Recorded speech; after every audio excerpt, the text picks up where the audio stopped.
the traditional things of photographs and paintings that are still, and also what's now a great tradition for over 100 years of people watching movies and watching things where, I call them movies because most of the time they do have movement in them, and you watch things that are changing over time.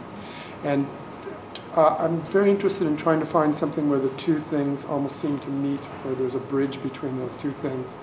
The still picture, where you take your own time with it, you have the time to contemplate.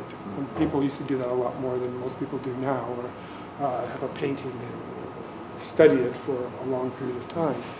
And a movie where somebody else, the artist or the director, takes you through time. It's on his time, her time, that you're taken through that time. And I thought maybe there's something that's in between where the person who's viewing doesn't know whose time they're on. They're taking the time to watch this, but they realize after a while that they're also being taken through time.